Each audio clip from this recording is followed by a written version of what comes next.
समाजशास्त्र के सभी प्रतियोगी भैया एवं बहनों, समाजशास्त्र की आज इस ऑनलाइन क्लास में आप सभी लोगों का स्वागत है। मित्रों, कल जो है हमने समाजशास्त्र का जो अध्ययन क्षेत्र है उसमें स्वरूपात्मक संपदा और समन्वयात्मक संपदा के विषय में कुछ चर्चा की थी, जिसमें स्वरूपात्मक समुदाय क्या है, इन स्वरूपात्मक समुदाय के समर्थकों की सोच क्या है, इस पर हमने काफी विस्तृत चर्चा की। कल हमने सिमेल के विषय में बताया, वान बीज के विषय में बताया।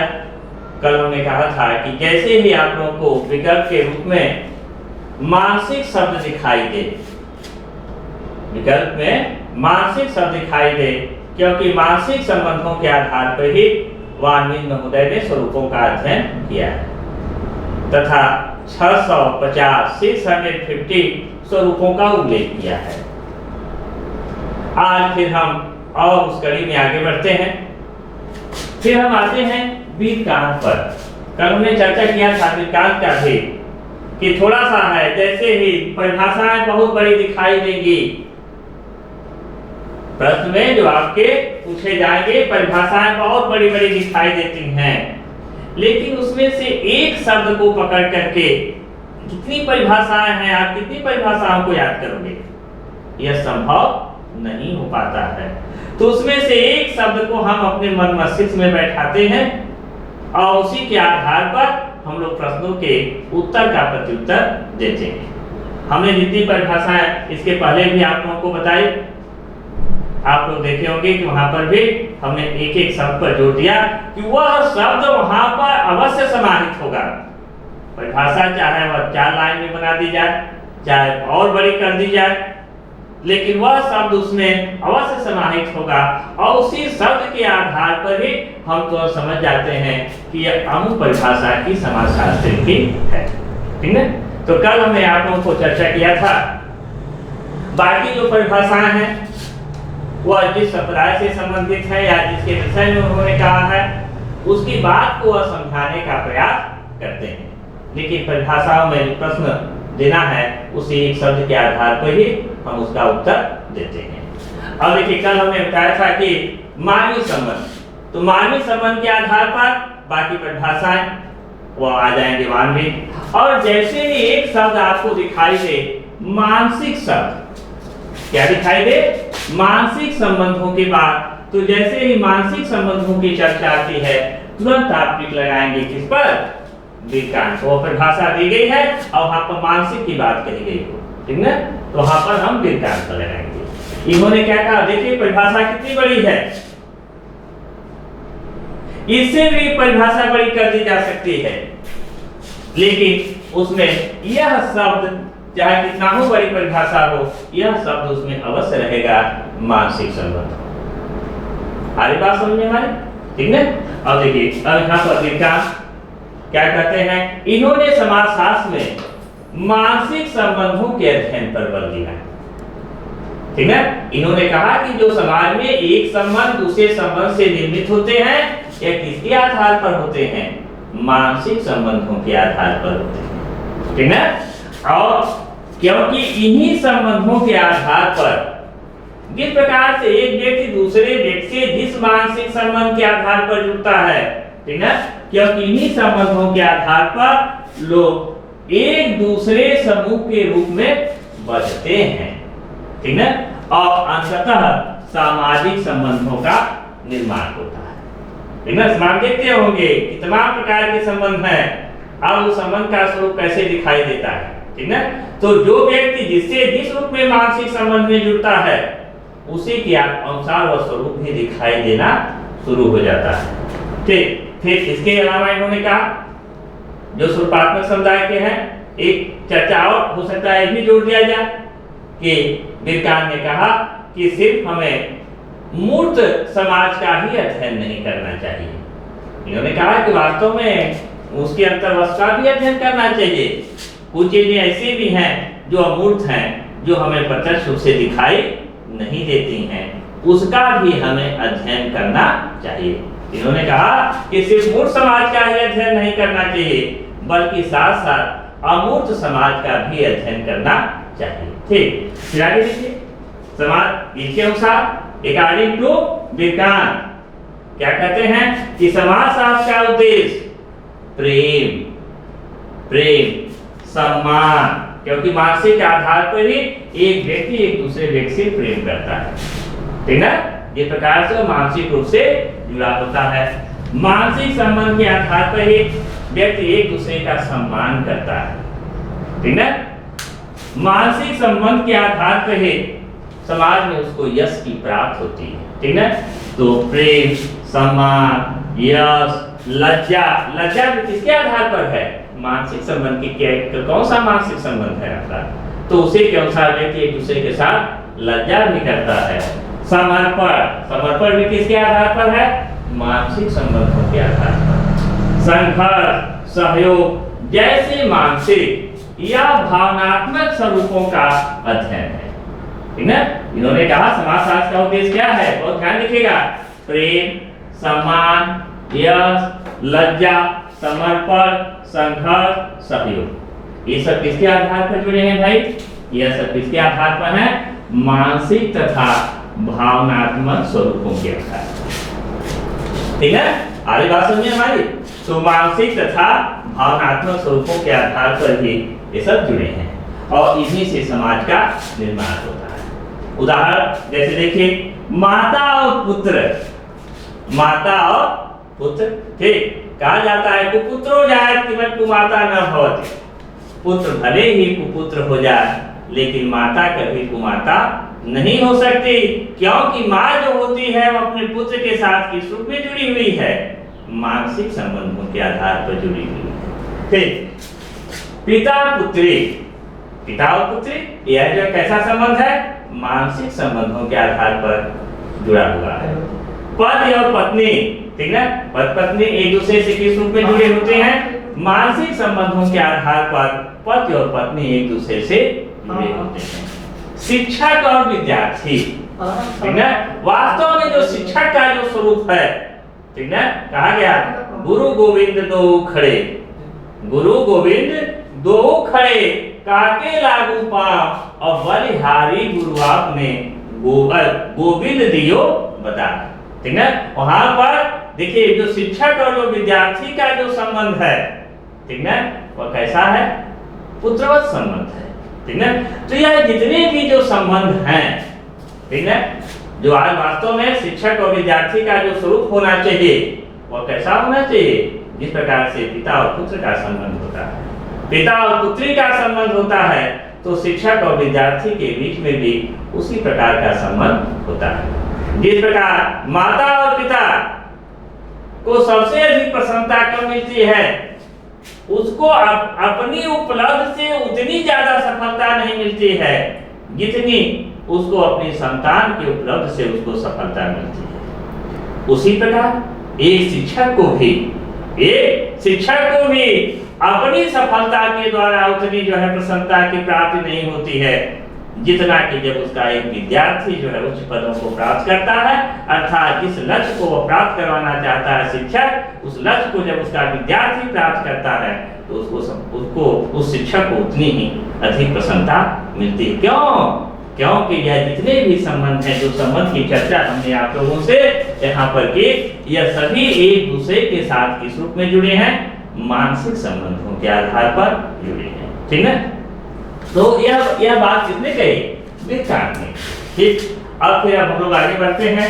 वेबर इन्होंने समाज शास्त्र को सामाजिक क्रियाओं का अध्ययन बताया, ठीक है। इन्होंने कहा जो सामाजिक क्रियाएं हैं, देखिए एक जो है यहाँ पर हम चर्चा कर दे रहे हैं आप लोगों को, थोड़ा सा इसको ध्यानपूर्वक देखिएगा।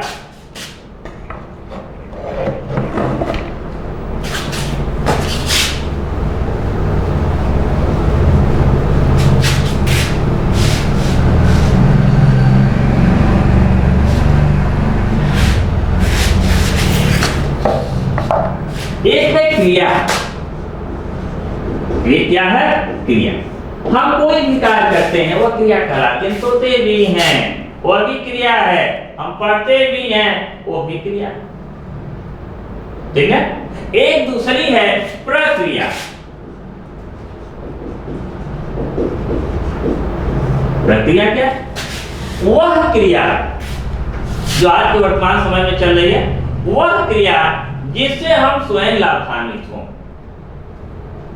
वह क्रिया तो देखिए यहां पर ध्यान से, क्रिया के द्वारा वह समाज के लिए अच्छा भी कार्य हो सकता है, ठीक है, वह गलत भी कार्य हो सकता है, वह सभी क्रियाएं उस क्रिया के अंतर्गत समाहित होती हैं।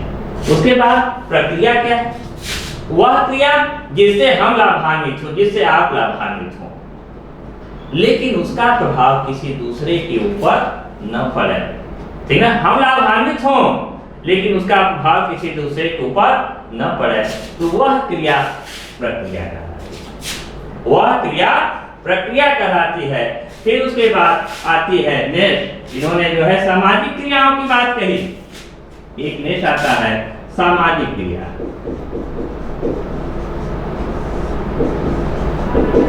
सामाजिक क्रिया, ठीक है। सामाजिक क्रिया क्या है?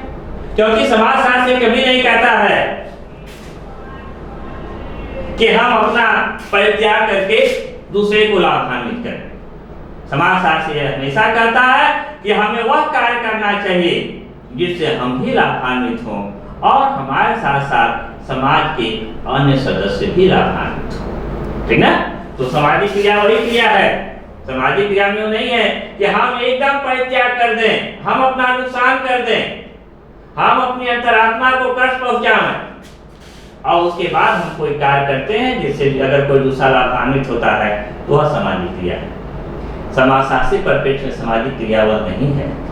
सामाजिक परिप्रेक्ष्य में सामाजिक क्रिया वह क्रिया है कि जिससे हम लाभान्वित हों और हमारे साथ साथ समाज के अन्य लोग भी उससे लाभान्वित हों, उस क्रिया को ही हम सामाजिक क्रिया कहते हैं। अब देखिए वेबर महोदय ने क्या कहा, इन्होंने समाजशास्त्र को सामाजिक क्रियाओं का अध्ययन बताया। इन्होंने समाजशास्त्र को सामाजिक क्रियाओं का अध्ययन बताया।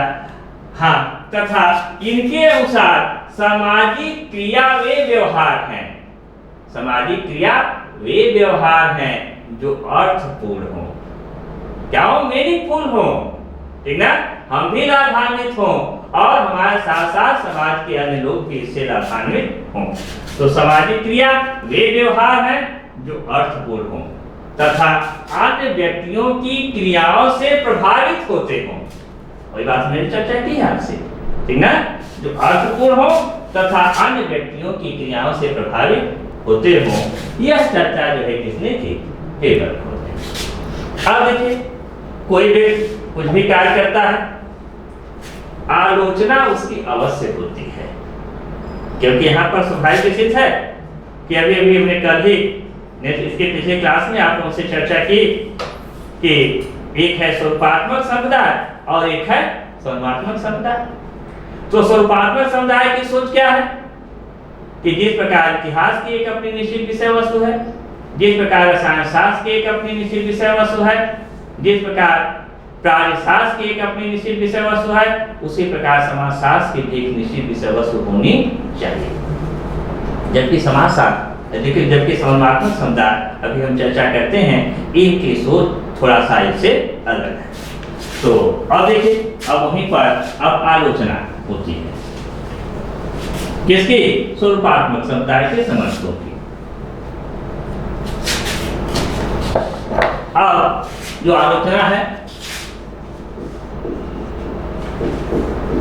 आलोचना में मुख्य रूप से आ जाते हैं फीचर महोदय। आलोचना में आ जाते हैं फीचर महोदय। फीचर महोदय ने इस संप्रदाय के समर्थकों को दार्शनिक कहा। अभी भी प्रश्न आपसे पूछा जा सकता है कभी भी कि स्वरूपात्मक संप्रदाय के समर्थकों को किस समाजशास्त्री ने दार्शनिक कहा? तो फीचर महोदय स्वरूपात्मक समुदाय के समर्थकों को दार्शनिक कहा है। आगे क्या कहते हैं वो? आगे वो कहते हैं इनके इन्होंने सामाजिक जीवन के, ठीक है, इन्होंने सामाजिक जीवन की व्यवहारिक प्रवृत्ति को समझने का प्रयास नहीं किया। उन्होंने कहा कि जो सामाजिक जीवन में जो व्यवहारिक प्रवृत्ति है इसको इन्होंने समझने का प्रयास नहीं किया, ठीक ना। क्योंकि दर्शन में कहा जाता है जहां जहां धुआं है वहां वहां आग है। देखिए यहाँ पर कुछ चीजें हमको ऐसा है कि हमारा जो चर्चा यहाँ पर हो रही है, जो हमारी सोच है, समाजशास्त्रियों की जो सोच है वह समाजशास्त्रियों की सोच थोड़ा सा अलग होती है, ठीक है। तो इन्होंने मुख्य रूप से दार्शनिक आर्य के दर्शन ये कहता है कि जहां जहां धुआं है वहां वहां आग है, जहां जहां आग है वहां वहां धुआं है। लेकिन जब जाड़े का समय होता है, जब आप दूर से देखते हो तो आपको हरे जैसा दिखाई देता है, अर्थात कोहरा जो है कैसा दिखाई देता है, धुएं जैसा दिखाई देता है। लेकिन जब आप उसके पास पहुंचते हो तो कोहरा रहता है, धुआं नहीं रहता है, ठीक है। इसलिए इन्होंने जो कीचक महोदय ने स्वरूपात्मक समुदाय के समर्थकों को दार्शनिक कहा, ठीक है। फिर उसके बाद और आलोचना करते हैं सोरोकिन महोदय।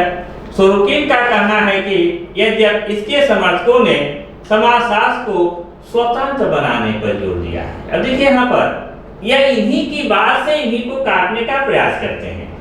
जैसे सिमेल महोदय ने, कल हमने आपको चर्चा किया था कि उन्होंने अपने स्वरूपों में अनुकरण, सहयोग, प्रतिस्पर्धा, प्रभुत्व, अधीनता, श्रम विभाजन आदि के अध्ययन पर बल दिया, ठीक है। और इसी के आधार पर सोरोकिन महोदय कहते हैं कि उनके द्वारा प्रतिपादित संबंधों के अनेक स्वरूपों का अध्ययन, जहां जो सिमेल ने कहा है कि इसको हमें अपने अध्ययन के विषय वस्तु में समाहित करना चाहिए, ठीक है। तो उसी के आधार पर जो है सोरोकिन महोदय कहते हैं कि उनके द्वारा प्रतिपादित संबंधों के अनेक स्वरूपों का अध्ययन अन्य विज्ञानों में भी होता है। जैसे दास्ता की बात की, दास्ता, सत्ता, सत्य, प्रभुत्व, संघर्ष आदि का अध्ययन विधि शास्त्र तथा राजनीति शास्त्र में भी होता है। उन्होंने कहा कि वो तो एक निश्चित स्वरूप का अध्ययन करना की बात भी कर रहे हैं और किसको किसको जो है वो अपने अध्ययन में समाहित भी करना चाहते हैं। इसमें से बहुत सी ऐसी चीजें हैं जिसका अन्य विज्ञानों में भी अध्ययन होता है, ठीक है। अभी भी हमने आपको चर्चा किया कि जो नाम लिया इसका विधि शास्त्र में भी अध्ययन होता है और राजनीति शास्त्र में भी इसका अध्ययन होता है।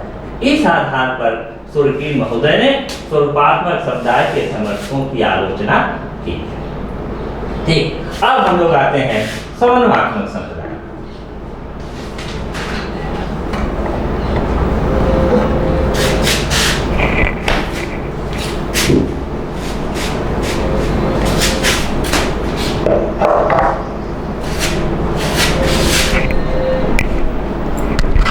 अब जो है हम लोग समन्वयात्मक समुदाय पर चर्चा करते हैं। ठीक, देखिए समन्वयात्मक संप्रदाय, ठीक ना। अब ये जो समन्वयात्मक समुदाय, कल हमने एक चीज आप लोगों को बताई थी कि यह बार बार एक प्रश्न आप पेपर उठा करके देखेंगे तो बार बार यह प्रश्न पूछा जाता है। उसमें हमने कहा था कि एक कोड आप लोग याद कर लीजिए, सोहागिन मो बादू, ठीक ना। सोहागिन मो बादू, तो सो से सोरोकिन, हा से हाव हाउस, गी से ग्रीन, ठीक ना, गिडिंग्स, गिन्सवर्ग, ठीक ना। लगभग जो है गी से लगभग नाम आ जाते हैं सर। तो सो से सोरोकिन, हा से हाव हाउ, गी से ग्रीन, गिडिंग, गिन्सवर्ग, मो से मोतवानी, वा से वार्ड और दू से दुर्खीम, ठीक ना। तो यह सभी लोग जो है किस संप्रदाय से संबंधित हैं, तो यह सभी लोग जो है वह समन्वयात्मक समुदाय से संबंधित हैं। ठीक, अब देखिए अब समन्वयात्मक समुदाय की क्या सोच है। इस समुदाय के प्रवक्ता समाजशास्त्र को एक सामान्य विज्ञान बनाने के पक्ष में है, जो संपूर्ण समाज का सामान्य अध्ययन कर सके। ठीक है, इनके अनुसार समाज की प्रकृति एक जीवधारी सावयव की तरह है। इन्होंने कहा कि अगर हम इसको एक निश्चित सीमा के अंतर्गत बांध देंगे, क्योंकि समाज में तमाम प्रकार के पक्ष हैं, क्योंकि समाजशास्त्र का उद्देश्य क्या है, हमने sociology the science of society और ऑफ सोशल फिनोमेना। समाजशास्त्र क्या है, सामाजिक प्रघटनाओं का विज्ञान है। और किन प्रघटनाओं का विज्ञान है, तो ये उन प्रघटनाओं का विज्ञान है जो एक मानव, हम और आप, अपनी क्रियाओं के द्वारा दूसरे मानव के आचार एवं व्यवहार को प्रभावित करते हैं। ठीक है, तो इन्होंने कहा कि मुख्य रूप से कि समाज की जो प्रकृति है वह जीवधारी की तरह सावी है, और इसके एक पक्ष में होने वाला परिवर्तन, इसके एक पक्ष में होने वाला परिवर्तन अन्य पक्षों पर भी प्रभाव डाल देता है। दूसरी चीज है कि अगर किसी चीज की एक निश्चित सीमा रेखा कर दी जाएगी, अब यहाँ पर भी देखिए, समाज निरंतर परिवर्तनशील रहने वाली एक जटिल व्यवस्था। कल कोई ऐसी स्थिति थी जो कि मानव के आचार और व्यवहार को प्रभावित नहीं करती थी, आज वही स्थिति मानव के आचार और व्यवहार को प्रभावित करती है। ठीक ना, क्योंकि आचार और व्यवहार का एक मुख्य उद्देश्य हमारा क्या है, मानव के आचार और व्यवहार का अध्ययन करना। ठीक ना, तो समयानुसार स्थितियाँ और परिस्थितियाँ परिवर्तित होती हैं। ठीक ना, और यदि हम इसकी एक निश्चित सीमा के अंतर्गत यदि हम इसको बांध देंगे, हमने कहा कभी एक समय कैसी स्थिति थी कि बाल विवाह को समाज में समर्थन प्राप्त था, लेकिन आज क्या स्थिति है, आज एक स्थिति है कि आज जो है बाल विवाह को समाज मान्यता प्रदान नहीं करता है। ठीक है, स्थितियाँ बदली, उसके बाद परिवर्तन भी क्या हुआ, हो गया। ठीक ना, उसके बाद कभी स्थितियाँ थी कि लड़कियां घर से बाहर पढ़ने के लिए नहीं जाती थीं, आज स्थिति क्या है, आज जो है हर माता पिता की एक यही इच्छा होती है कि हम अपनी बच्चियों को पढ़ा लिखा करके उनके पैरों पर खड़ा करें।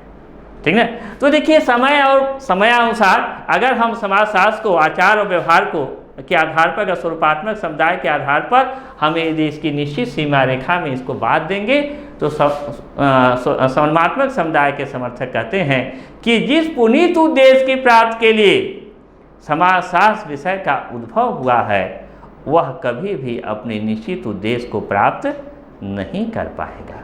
ठीक ना, यह जो किसकी सोच है, समन्वात्मक समुदाय के लोगों की सोच है। ठीक ना, इसके अतिरिक्त भी इनका मानना है कि प्रत्येक समाज विज्ञान सामाजिक जीवन के, जितने भी समाज विज्ञान हैं, वह सामाजिक जीवन के किसी एक पक्ष का अध्ययन करता है, लेकिन जो आचार और व्यवहार की जो चीज़ें हैं, वह प्रत्येक पक्ष जो होता है वह मानव के आचार और व्यवहार को प्रभावित करता है। इसलिए यहाँ पर एक इसकी निश्चित सीमा रेखा नहीं होनी चाहिए। जो भी पक्ष मानव के आचार एवं व्यवहार को प्रभावित करता है, चाहे वह इतिहास से हो, चाहे वह भौतिक शास्त्र से हो, चाहे वह रसायन शास्त्र से हो, चाहे वह प्राणी शास्त्र से हो, चाहे वह राजनीति शास्त्र से हो, चाहे वह विधि शास्त्र से हो, उसे हमें अपने समाजशास्त्र की विषय वस्तु के अंतर्गत समाहित करना चाहिए, तभी समाजशास्त्र जो है अपने निश्चित उद्देश्य को प्राप्त करेगा। ठीक है, इसमें जो मुख्य रूप से कुछ समाजशास्त्री हैं जिनकी चर्चा हम आज यहाँ पर कर रहे हैं।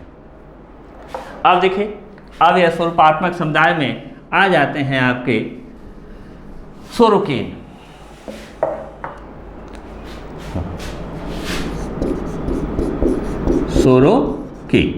ठीक ना, अब सोरोकिन क्या कहते हैं, ध्यान तो देखिए, इनके अनुसार विभिन्न समाज विज्ञानों को, इनके अनुसार, किसके अनुसार, सोरोकिन के अनुसार विभिन्न समाज विज्ञानों को वर्गीकृत कर देने के बाद उन सभी विज्ञानों को जो उन सभी विज्ञानों में जो सामान्य तत्व हैं, वह कौन से सामान्य तत्व, वे सामान्य तत्व जो मानव के आचार एवं व्यवहार को प्रभावित करते हों। तो वे जो भी सामान्य तत्व हैं उनका पता लगाना ही समाजशास्त्र का मुख्य उद्देश्य है। यह चर्चा किसने की? सोरोकिन ने। ठीक ना। फिर उसके बाद हम लोग आते हैं हाबहाउस।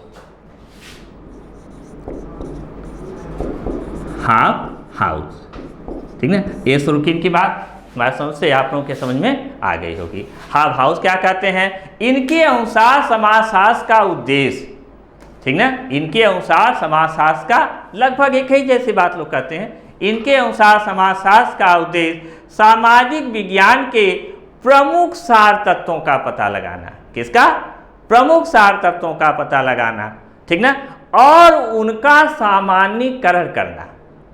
उनका पता लगाना है और उनका सामान्यीकरण करना है तथा उन्हें विभिन्न समाज विज्ञानों में समन्वित स्थापित करना। पहले हम उसका पता लगाएं, पता लगा करके उसका सामान्यीकरण स्वरूप तैयार करें और जो भी विज्ञान हैं उन विज्ञानों में हम आपस में उनमें समन्वय स्थापित करें। यही जो है समाजशास्त्र का क्या है? मुख्य उद्देश्य है।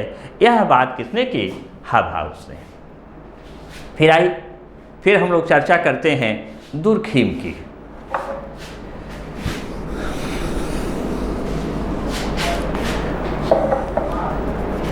दुर्खिम, अब दुर्खिम महोदय क्या कहते हैं भाई? देखिए ध्यान से, ठीक ना। दुर्खिम महोदय सबसे ज्यादा जोर किस पर देते हैं? सामूहिक प्रतिनिधान। सामूहिक प्रतिनिधान। तो जैसे एक शब्द आपको कहीं पर भी सामूहिक प्रतिनिधान मिल जाए तुरंत हम टिक किस पर लगाएंगे? दुर्खिम महोदय पर। तो इन्होंने कहा इनके अनुसार समाजशास्त्र सामूहिक प्रतिनिधियों का विज्ञान है। यह मान भाव कहते हैं कि इनके अनुसार समाजशास्त्र क्या है? सामूहिक प्रतिनिधियों का विज्ञान है। अब आप आ जाओ बेटा, सामूहिक प्रतिनिधान क्या है? ठीक ना, इस पर हम लोग चर्चा करते हैं। तो प्रत्येक समूह या समाज में पाए जाने वालों, प्रत्येक समूह या समाज में पाए जाने वालों विचारों, भावनाओं तथा देखिए 3 पर ध्यान देना है। विचारों, भावनाओं प्लस विश्वासों, ठीक ना। तो प्रत्येक समूह में पाए जाने वाले विचारों, भावनाओं तथा विश्वासों का सेट, ठीक ना। प्रत्येक समूह में पाए जाने वालों विचारों, भावनाओं तथा विश्वासों का सेट, ठीक ना, जिन पर व्यक्ति अचेतन रूप से अपने विचारों, जिन पर व्यक्ति अचेतन रूप से, ठीक ना। अब यहाँ जो भी है इस पर चेतन की बात नहीं किए हैं, चेतन तो है ही है, ठीक ना। अचेतन, अचेतन से आशय यह है कि बिना सोचे समझे जैसे कुछ कार्य होता है, जैसे हम कहते हैं कि पिता पुत्र, पिता पुत्र, तिन्हें कैसा संबंध है? एक दूसरे पर बिना सोचे विचारे लोग, पिता जो है अपने पुत्र के लिए त्याग करता है, माता जो है अपने पुत्र के लिए त्याग करती है, ठीक ना। और पुत्र भी और पुत्रियां भी अपने माता पिता के लिए त्याग करते हैं, ठीक ना। तो अब यहाँ सोचने की बात नहीं है, जैसे कोई एक धारणा होती है कि जिस पर हम विचार करके कि हमें यह कार्य करना चाहिए, हमें इस पर विश्वास करना चाहिए कि हमें इस पर विश्वास नहीं करना चाहिए, ठीक ना। क्योंकि सामूहिक प्रतिनिधान जो किसी एक का नेतृत्व न करता हो बल्कि वह जो है पूरे समाज का नेतृत्व करता हो, और जिस पर सोचने की बात नहीं हो। चेतन अवस्था में तो व्यक्ति उस चीज़ को स्वीकार ही करता हो, अचेतन अवस्था में भी व्यक्ति उस चीज़ को स्वीकार करता हो। तो विचारों, भावनाओं तथा विश्वासों का सेट जिस पर व्यक्ति अचेतन रूप से अपने विचारों, ठीक ना, अपने विचार में धारणाओं, मनोवृत्तियों या व्यवहार के लिए निर्भर रहता है, ठीक ना। अपने मनोवृत्तियों, विचारों या धारणाओं के लिए व्यक्ति क्या रहता है? हमेशा निर्भर रहता है। तथा इसकी इन्होंने दो विशेषताएं बताई, दुर्खी महोदय ने इसकी दो विशेषताएं बताई हैं। एक विशेषता है इसकी वाह्यता, एक विशेषता है इसकी वाह्यता, और दूसरी विशेषता है इसकी बाध्यता। ठीक ना। तो अब वाह्यता क्या है भाई? यह पूरे समाज में व्याप्त होती है। वाह्यता उसको कहते हैं जो पूरे समाज में व्याप्त होती है तथा व्यक्ति की शक्ति के ऊपर है। वाह्यता हम उसको कहते हैं कि जो पूरे समाज में व्याप्त हो तथा व्यक्ति की शक्ति के क्या हो? ऊपर हो। और उसके बाद आती है बाध्यता, यह व्यक्ति के ऊपर नियंत्रण स्थापित करती है। ठीक ना। तो यह चर्चा कितने की? दुर्खिम में। ठीक, फिर देखिए जो हम लोग की नेक्स्ट क्लास है, नेक्स्ट क्लास में हम लोग फिर पढ़ेंगे समाजशास्त्र की विषय वस्तु, सब्जेक्ट मैटर ऑफ सोशियोलॉजी। ठीक, धन्यवाद।